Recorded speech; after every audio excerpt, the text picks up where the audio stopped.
Have you ever wondered what the worst way anyone has ever died in history? Well, if you have, this next torture and execution method might just be the worst way to die. Welcome to Scaphism. I warn you, things are about to get very gruesome. This method is brought to us by the ancient Persians, the Achaemenid Persian Empire. And what happens is you are put inside two boats, one on top of the other, and you're sandwiched in between with your arms and legs poking out and your head poking out. You're then placed on a river underneath the blazing Persian sun. As the sun is blazing down upon you, the executioner starts force-feeding you milk and honey continuously. If you try to close your mouth and not let this happen, the executioner would use pins to poke at your eyes to keep your mouth open so they can continue to force feed you milk and honey. And as you are trapped within the boats, unable to move, you start to defecate inside the boats. Horrendous diarrhea, dysentery, and the executioners continue to force feed you. Your face is also covered in honey to attract bugs and other insects. As the hours and days go on, the boat is filling up with your own feces, your own urine. This putrid mess of feces of urine start to fester, attracting flies and other bugs. Sores start to form, you start to get infected, infections start to occur, and the executioner continues to force feed you. And this goes on for days upon days. And with the build-up of the flies, the bugs, the flies laying eggs, maggots forming, starting to eat away at your infected flesh inside and out, you finally pass away 17 days after you were put in the boats. That's right. The person that this was done to lasted 17 days in the boats. Scaphism. 17 days of being eaten alive from the inside and out by maggots, bugs, and this is what is said to have happened to a Persian soldier by the name of Mithridates. Mithridates went against the word of the Persian king Artaxerxes II. And just because he disobeyed his king, his sentence was Scaphism.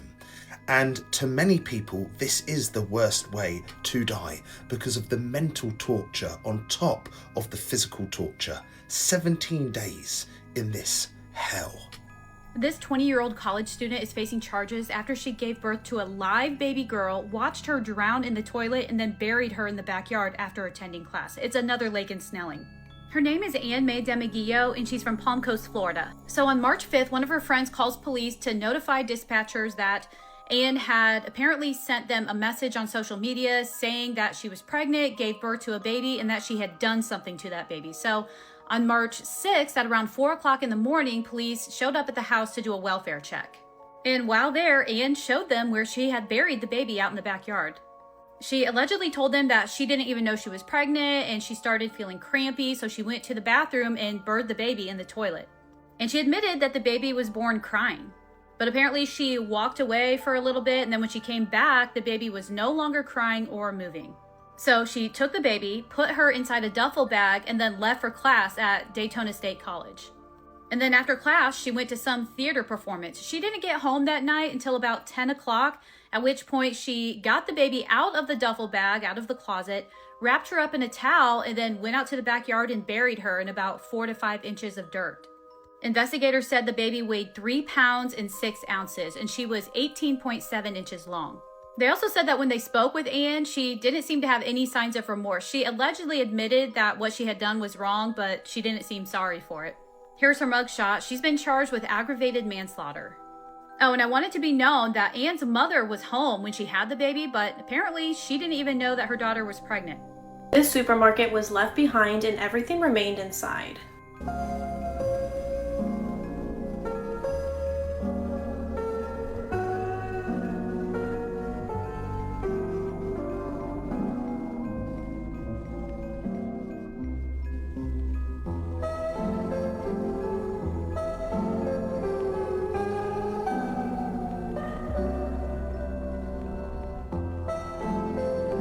Mexia Market is a 36,000 square foot grocery store located in Fort Worth, Texas. In 1999, the Mexia Market went bankrupt, and instead of removing the goods that were inside, the owners just took all of the money, fled the country, and left everything as it was. Food inside of the supermarket could have been put on a clearance sale or donated, but that was not the case, and it caused a serious biohazard. After a while, neighbors started reporting a horrible smell coming from the supermarket, and the city was called to the site.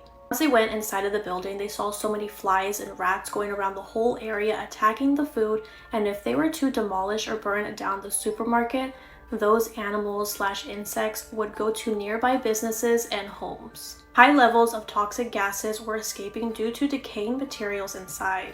It got to the point where nearby residents couldn't even use their air conditioning because they were scared that those toxic chemicals were going to come inside of their home. The city ended up coming with a plan to fumigate it so that the pests inside would not survive.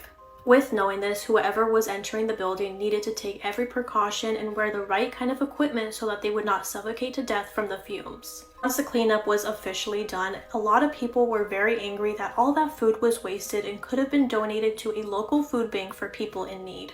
He massacred 16 people over Christmas after his daughter, who he thought was his girlfriend, left him and married another man. This is one of the worst family annihilation cases in all of American history. I'm True Crime Caitlin, and this is the Simmons family Christmas massacre. This is a shorter version of this case. To hear a fuller deep dive, head over to the True Crime Caitlin podcast. The Simmons were a family living in New Mexico, and this family consisted of parents Becky and Ronald and their 7 children. Ronald, who went by his middle name Jane, was an ex-military man who was controlling and abusive towards his family. He ruled the home with an iron fist. Everything was regimented, controlled. Everyone had to follow the strict rules and conditions or face the wrath of Jane. One of the children would be singled out, however, and that was his oldest daughter, Shayla. From birth, Jane was obsessed with Shayla, and not even in like a loving parent way, in a creepy way. From a very young age, Shayla would be abused by her father, and by the time she turned 16 or 17 years old, she was pregnant with her father's child. When the social services and authorities got wind of what was happening to this very young girl, they went to arrest Jane, but he was one step ahead of them, having already fled from New Mexico to Arkansas. Here, the family would live in 2 static mobile homes that were merged together to make one big family home.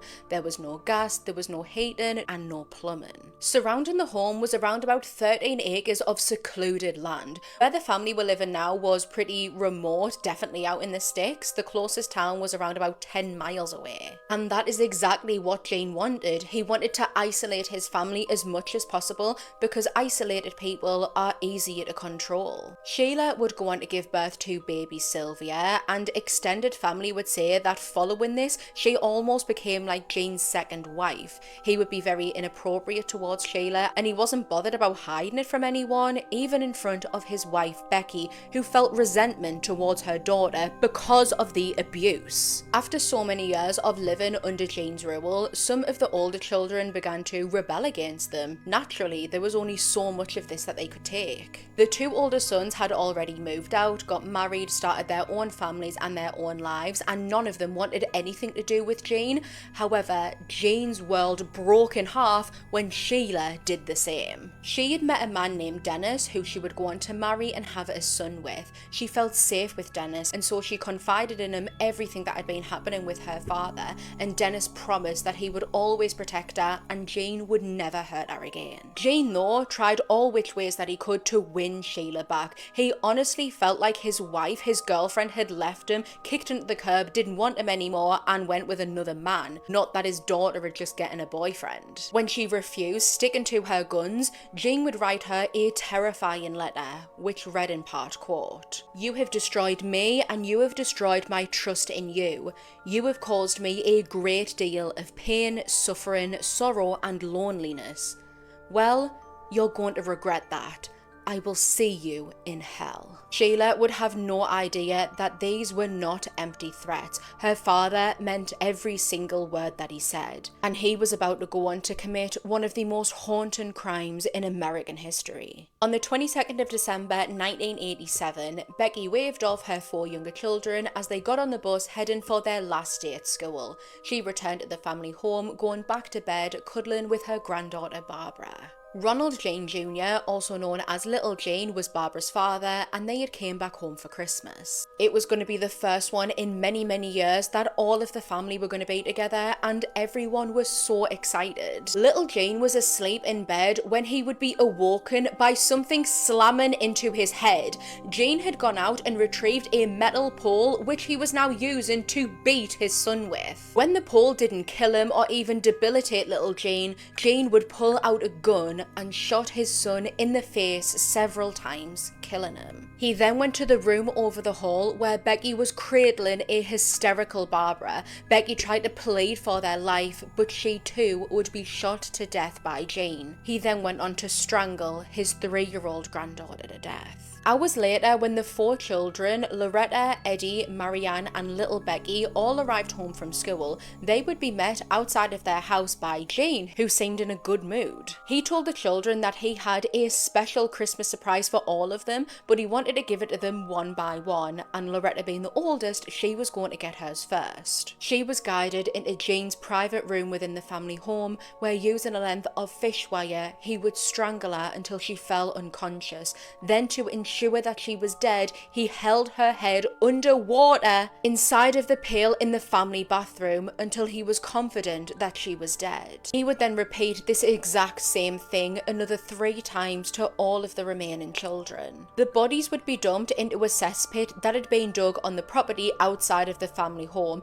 and chillingly, this cesspit was actually dug by the children. At the time, they had no idea that they were literally digging their own grave. A couple of days later, on Boxing Day, Gene Simmons would sit and wait for the rest of his family to arrive, who were expecting to be spending a lovely day together, extending the festivities. What they were instead met with was the barrel of Gene's gun.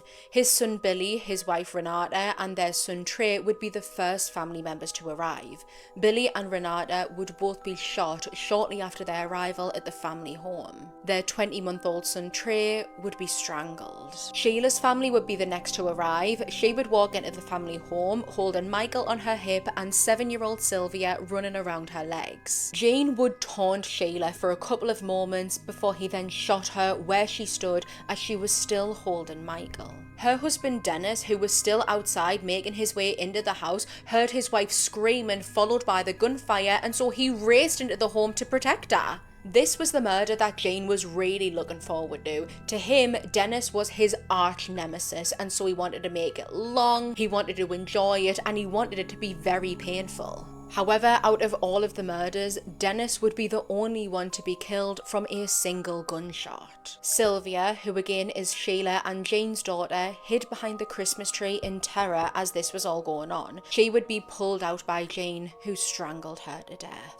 Horrifically, Jane would do to Michael exactly what he did to Loretta, Eddie, Marianne and little Becky. After sitting with these bodies inside of his house for a couple of days, Gene was ready to continue his murder spree. He was aiming to kill everyone who he thought had done him wrong. He would shoot and kill a 24-year-old secretary named Kathy, who he had once worked with, who he was obsessed with, but she didn't like him back, and so for Jane, that was enough reason to kill her. He went to another old workplace aiming to kill his boss, but instead killed a different employee by the name of J.D. Chafin. Gene Simmons would eventually surrender himself to the police. He would go on to be convicted of 16 counts of capital murder, and for this, he was sentenced to death. He was executed by lethal injection on the 25th of June, 1990. He shot and ended his wife's life because he didn't want her to change the TV channel. Like, do y'all hear how ridiculous that sounds? And to think that it gets worse. So this waste of oxygen is Justin Kelly. He's 47 years old, living in Lakeland, Florida with his wife, Destiny. He has 2 teenage stepkids, which belong to Jesse, and then a biological 1-year-old that they had together. And on December 22nd, everyone is just at home relaxing and enjoying the time off since it's almost Christmas time. And that's also when Justin's favorite football team, the 49ers, played a super important game. So he made sure to grab his favorite pack of beer, go outside to his man cave or shed, whatever you want to call it,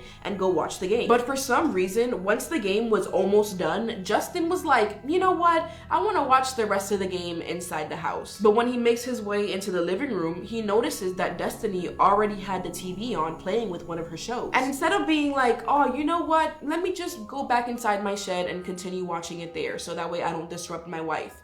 This man grabs the remote and plays the freaking game anyways. And Destiny standing there like, hello, why did you do that? Can you please put my channel back on? You have your TV in your shed. I was just watching something. And Justin immediately starts yelling at her and being super aggressive about the fact that he doesn't want to give her the TV back. He was probably slurring his words because he was so drunk and screaming, no, this is my house, damn it. I pay the bills. I do what I want. Or something like that. I don't know. But honestly, that is what I'm imagining from this man. And whether it was because she knew how aggressive this man gets when he's drunk or just out of pure luck, Destiny tells her 12-year-old son, who's standing in the corner completely petrified, get out of the house and call 911 now. So this poor boy, who for story purposes we'll call Tyler, he starts frantically running towards the front door and out of the house. But the moment that he gets outside, he hears this loud bang sound, and then he hears another one, and now he's even more terrified because he's hoping to God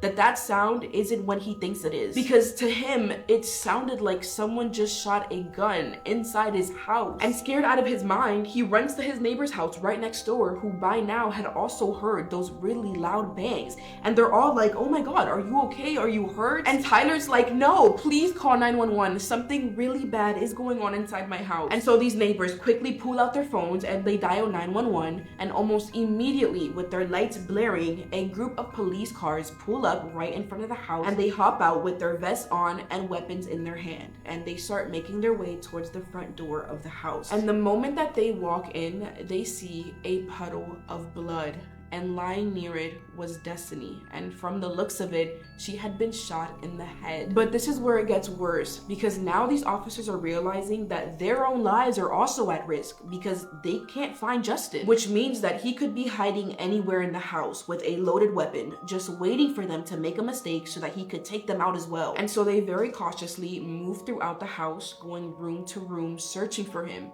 and eventually they make their way into one of the bedrooms. And that's when one of the officers sees something so stomach turning that they just were not expecting to see. Lying on the ground was Destiny's 13-year-old daughter, who for story purposes we'll call Amy. And from the looks of it, Amy had been shot twice. Once in the shoulder and once in the face. And these officers are like, what in the world? What is going on? Why would Justin do this? Where the hell is he? So it would turn out that after Tyler had ran out of the house to call 911, Justin and Destiny continued to have this heated argument about literally just changing the freaking channel. And at some point, Justin got so angry, like icy red angry, that he pulled out a weapon, aimed it at Destiny, and pulled the trigger on his own wife. And after that, he walked to Amy's room with the weapon still in his hand.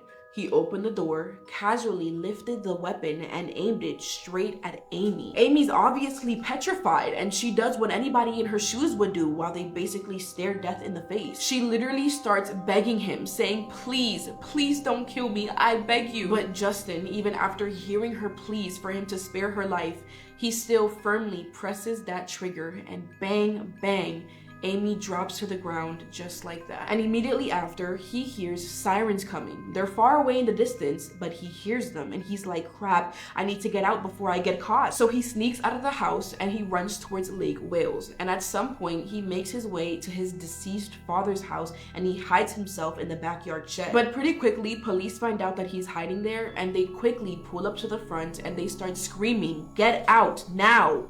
But nobody is coming out. And police are like, we know that you were there, so get out now. And while Justin is hiding inside the shed, he starts screaming, no, no, no, no, no, I'm not going to jail. I would rather be dead than going to jail for the rest of my life. And that's when he grabs his weapon one last time. He loads it up, aims it at his own head, and bam. Just like that, Justin chose to take his own life instead of dealing with his sins. And Tyler, he was really heartbroken. I mean, he just lost his mom and his sister, but at some point he did find out some news that would at least add a little ray of hope into his life. His sister, by some miracle, somehow survived. When police had found her on the ground, she was quite literally on the verge of death, but they got there right on time and they were able to rush her to the hospital. So as of right now, she's in critical condition, but she's alive and alert, which is like, wow. Oh, and also the 1-year-old boy was completely unharmed, so that was really reassuring. This was such a horrible case to end the year off, but I pray that 2026 honestly just brings more love and unity to all of us. I love you. Mwah, group hug.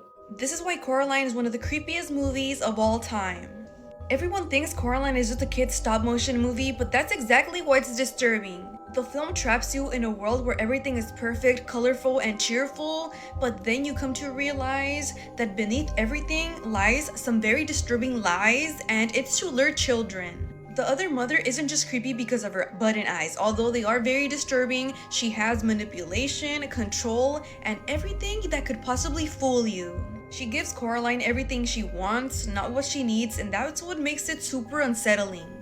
The button eyes represent losing identity of yourself, so once you give her your eyes and she puts you those button eyes, she's just you forever. She's controlling you and you just don't live anymore. You literally belong to her and everything is unsettling. The adults creepy, the house creepy, the vibes are just super duper creepy.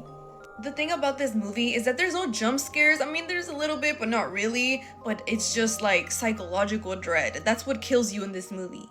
So the next time someone says that Coraline is just a creepy kids movie, have them rewatch it and think again. What do you guys think about this movie? In all my years working in Hollywood, working as a casting director, I worked as a talent agent, I was working in a manager's office, and then of course doing my podcast, I have yet to ever see anything, and I say this, swear, as diabolical and as psychotic as Ryan Reynolds' messages that he wrote to every single person that he knew, whether it was his agents, multiple novel-like text messages, or to his Hollywood friends, Ben Affleck and, Matt Damon, and I'm sure Bradley Cooper, and I'm sure Hugh Jackman, and we're not even seeing it all. This man wrote, when I tell you, novels as text messages to get his point across multiple times throughout the course of months about Justin Baldoni, about what a disgusting, awful, predator. He calls him a predator. He calls him a fominist. He calls him vile. He says he'd rather be puking in a gulag, whatever that means, than being with him. He is repulsed by Justin Baldoni and does not hide it for a second. This guy murders his childhood best friend and claims that he did it all while sleepwalking. So it's a random Saturday morning in Florida and 24-year-old Randy Herman's eyes snap wide open. And he immediately knows something is horrifically wrong because he is absolutely covered in blood. And not just a little bit, I mean his hands are sticky, his arms, his chest, everything is completely drenched in it. And as his brain is trying to make sense of what he's seeing, his eyes suddenly drift down to the floor and there's a body face down right at his feet. And Randy's whole body just goes cold. But then as he's looking at this body even more, he's seeing these like super deep gashes carved into her palms and fingers. And Randy is just so confused. He's practically frozen in place, trying so hard to breathe and understand what is happening. And so that's when he musters up the courage to lean down and force himself to turn her head and see who this is. Like, is this an intruder? But at first, he can't even tell who it is because her features are completely unrecognizable from all of the cuts. But then after getting a better look, Randy's stomach drops because he knows who this is. This is Brooke Preston, not some stranger, not some random person who broke into his house. This is his friend since they were literally kids. The girl who used to ride bikes with him around the neighborhood, who knew every single embarrassing story from his childhood. I mean, what is going on here? Who did this to her? His brain is just trying to grasp onto anything, any memory of what could have happened. But all he remembers is texting Brooke earlier that day so she can come over and pick up a t-shirt that he really wanted to give her before she moved to Buffalo. And he remembers telling telling her that he might be asleep when she arrives, so just wake him up. But that's it. And to make things even worse, Randy realizes that he's holding on to something. He hadn't even noticed it because his brain was drowning in shock. But now he looks down at his right hand and sees his hunting knife gripped in his fist with the blade completely covered in red. And Randy is standing there realizing, oh my god, I think I did this. But that's when this incredibly sharp pain just hits him, like this burning, stinging sensation running across his chest and down his arm. And Randy looks down on himself, and that's when he sees these long, jagged scratch marks on his skin. It sort of looked like him and Brooke got into this violent, desperate fight, like she was clawing at him, fighting for her life, trying to get away from him. But he doesn't remember any of it. And at some point, Randy realizes he cannot stay in this house anymore. He cannot look at Brooke's body for one more second, let alone come to the realization that he somehow did this. So he stumbles to the couch, grabs a blanket, and drapes it over her body, covering her face, her wounds, the blood, everything. Then he runs to the bathroom, drops the knife on the counter, and turns on the faucet on full blast. And he just starts desperately trying to get all of the blood off him, but there is just way too much. So he does the best that he can, walks back out to his bedroom, and puts on the cleanest clothes that he can find. Then he finds Brooke's car keys sitting on the counter, and so he grabs them and runs straight outside to her car. Where is he going? He has no idea, but he just knows that anywhere is better than here. So Randy gets into Brooke's car, and eventually, about half a mile from his house, he pulls into this empty park for some reason. And at some point, he's like, I can't do this. So he pulls out his phone and calls 911. And he just says,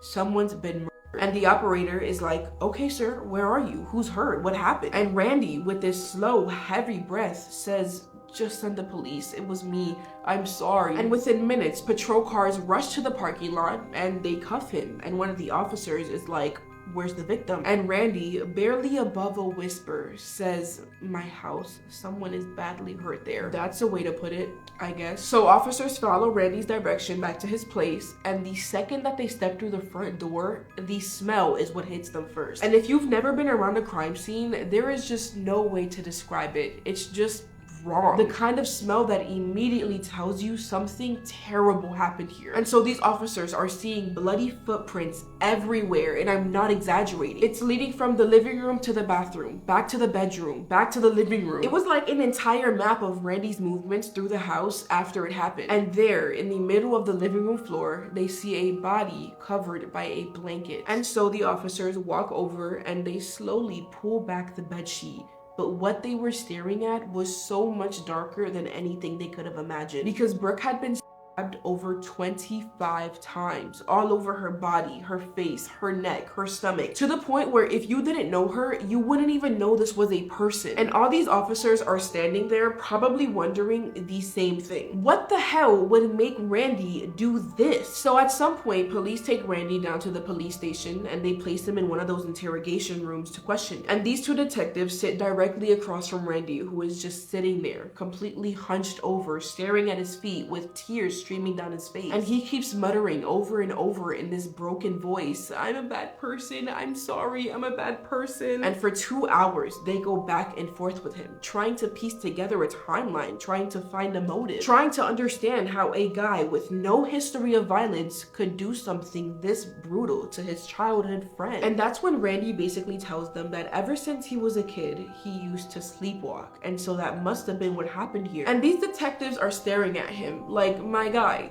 sleepwalking? That's your best story? At least lie and say that it was self-defense or something. I mean, to do this much harm to someone while sleeping is basically unheard of. 25 wounds, defensive wounds all over her hands, a full violent struggle that left scratch marks all over Randy's entire body. There is just no way that someone does all of that in their sleep and doesn't wake up. So detectives start digging deeper, trying to piece together what actually happened that night. And what they discover paints a completely different picture than what Randy ever told them. Because the truth is, what went down didn't start Saturday morning when Randy suddenly woke up covered in blood. It actually started the night before. Have you guys ever been in a relationship where you guys wake up and you're like, let's just try and have a good day today. Let's just try our best to make it a good day. I hope that you haven't, because that sucks. That's so toxic. But if you have, that's the kind of relationship we're talking about today. Courtney Clenny, who goes by Courtney Taylor online, was an fans and Instagram model. And even as a little girl, Courtney knew that in front of the camera is where she wanted to be. She was always interested in the entertainment industry as a whole, shows, movies, music, videos, commercials, all of it. But it was really in 2017 that she kind of blew up on social media. She was living in Austin, Texas with her boyfriend. Then they moved to LA. Courtney's Instagram blew up to have 2 million followers while in LA, and she fully dove into that world. Meeting other people, meeting other influencers, she really put herself out there. And then the couple ends up moving to Miami. By this point, Courtney had decided to make an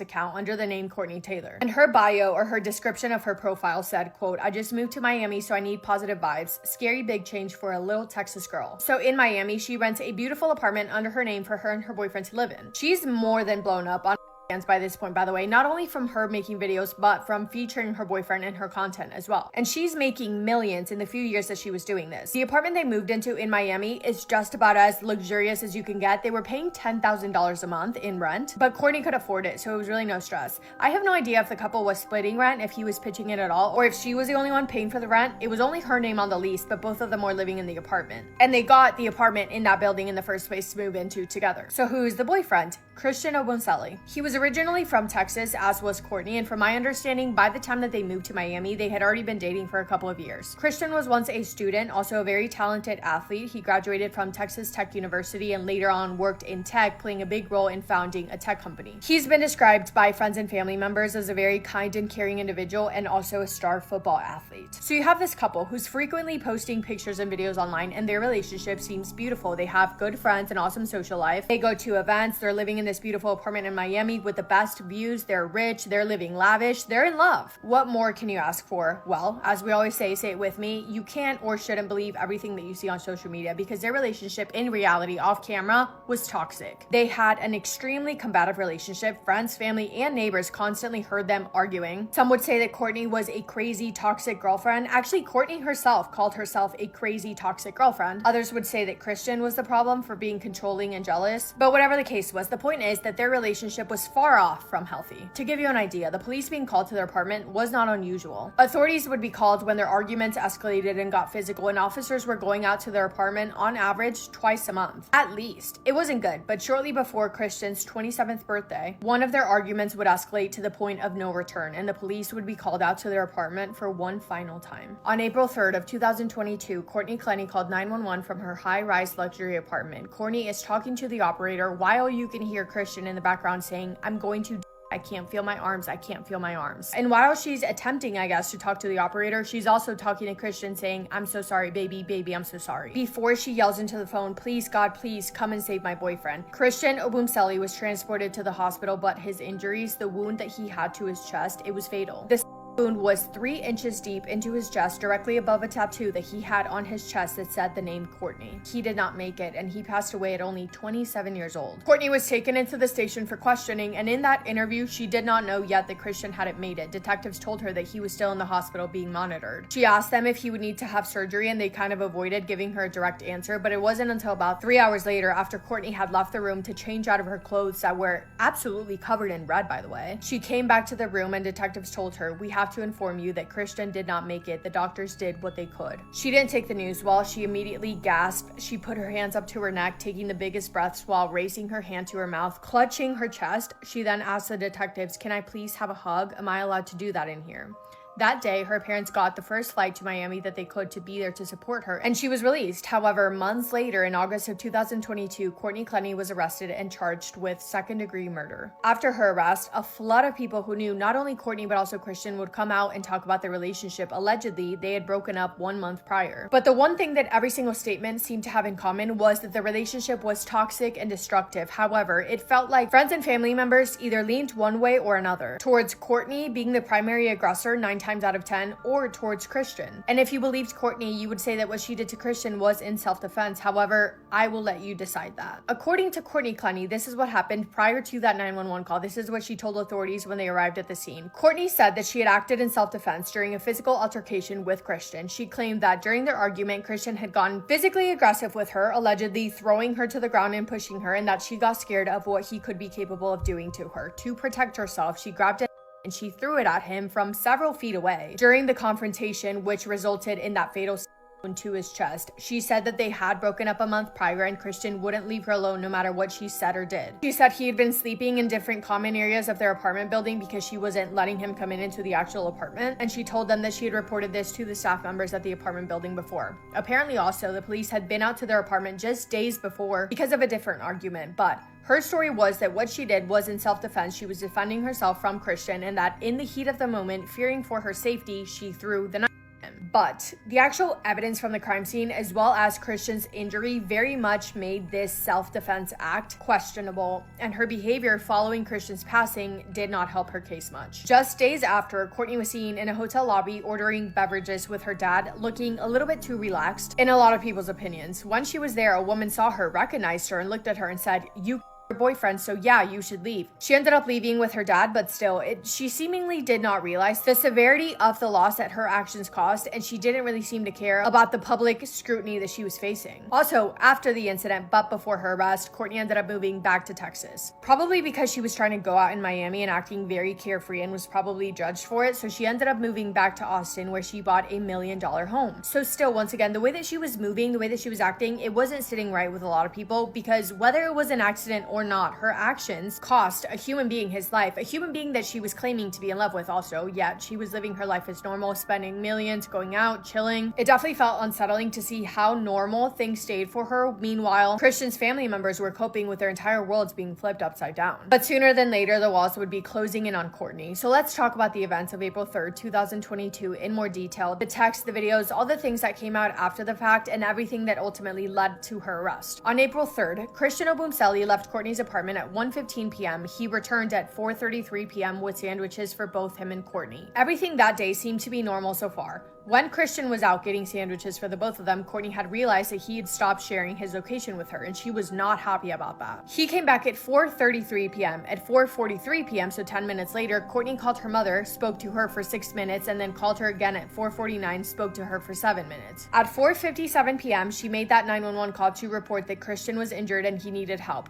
What investigators found particularly telling about this was that 11 minutes before Courtney made that 911 call, a neighbor had already called 911 to report disturbance at their apartment, meaning that their argument was already happening, was already going on during the time in which Courtney called her mom. During the phone call with her mother, Deborah Clenny later told police that she heard her daughter yelling at Christian to leave and yelling at him, accusing him of lying about something. So it makes you wonder how much the mother knew. And then investigators find a text message on Courtney's phone from her mother 28 minutes after the 911 call that mentioned self-defense and advised her not to say anything to investigators without an attorney. The medical evidence also wasn't quite adding up. Courtney Clenny told police that she threw the Christian from about 10 feet away during their argument. But the medical examiner found that Christian from a forceful downward thrust that went 3 inches deep into his chest, piercing a major artery. The medical examiner concluded that that kind of injury simply could not have happened if Courtney would have been 10 feet away like she was claiming to be. It had to happen from very close up, and it had to have been intentional, not accidental. And also, it was ruled that Courtney had no injuries on her that day that would have been consistent with a struggle, if Christian would have been the person that came onto her first instead of the other way around. And as investigators dug deeper, they just kept finding more and more evidence that made Courtney seem like the primary aggressor in the relationship, not Christian. And also, I'm not saying at all that Christian never did anything to her. I'm sure that he did based on how bad their arguments got, but to me it definitely seems like Courtney was the one screaming and yelling and pushing for things to get physical. And based on text messages found, it sounded like Courtney using a sharp weapon on Christian didn't only happen one time. In October of 2021, text messages showed Christian claiming that Courtney had injured him with a sharp weapon so badly in the leg that he could not walk. A different time he texted her, quote, "What if next time it is in my face or my heart, and then there is no next time," end quote. He also described being sliced in the face with a sharp object, getting slapped on his stitches so many times, preventing them from healing,